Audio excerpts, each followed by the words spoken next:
Dostlar, sual izahını davam elətdik. 5-ci sualımızda yazmışıq ki, neçə cümlədə düz sözü həm əsas, həm köməkçi hissəsi kimi başa düşülə bilər.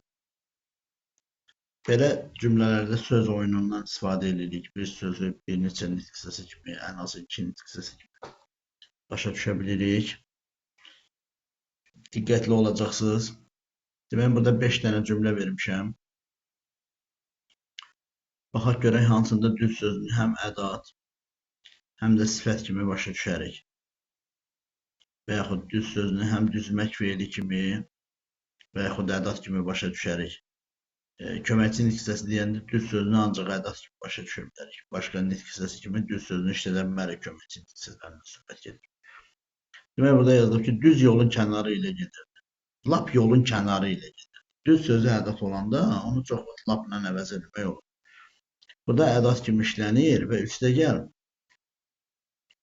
burada düz yolun kənarı ilə gedirdi. Hansı yolun? Düz yol.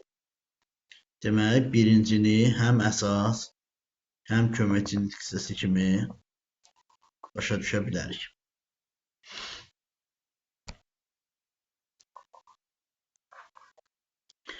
İkincidə, müəllim düz testin sonuncu bəndini də izah edir.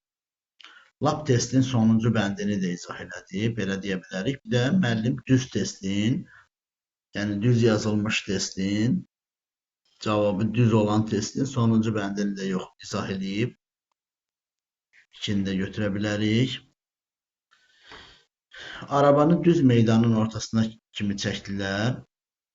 Arabanı lap meydanın ortasına kimi çəkdilər. Belə də deyə bilirik. Arabanı düz meydanın, yəni əyriliyi olmayan meydanın ortasına qədər çəkirlər. Üçüncünü də götürə bilərik.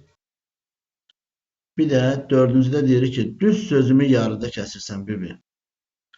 Sözümü lap yarıda kəsirsən bibi. Burada ədat kimi başa düşülə bilər. Bir də düz sözümü yarıda kəsirsən bibi. Yəni hansı fikri, hansı sözü ki düz deyirəm, onu yarıda kəsirsən. Dördüncünün də həm əsas, həm köməkçi nitq hissəsi kimi başa düşə bilərik. Mənə düz adam haqqında 10 yalan dedi. Yəni, hansısa bir düz əqidəsi, bir işi düz olan bir adam haqqında 10 yalan dedi. Bu da sifət. Bir də deyərik ki, mənə düz adam haqqında 10 yalan dedi. Burada da yenə də ədat kimi, həm də sifət kimi başa düşərik. Ona görə demək, 5 cümlə var. 5-ində də həm əsas, həm köməkçi nitq hissəsi kimi başa düşdüyümüzə görə testimizin cavabı olacaq E variantı 5. Hansı ki, testimizin şərti neçə cümlədə düz sözü həm əsas, həm köməkçi nitq hissəsi kimi başa düşülə bilər idi.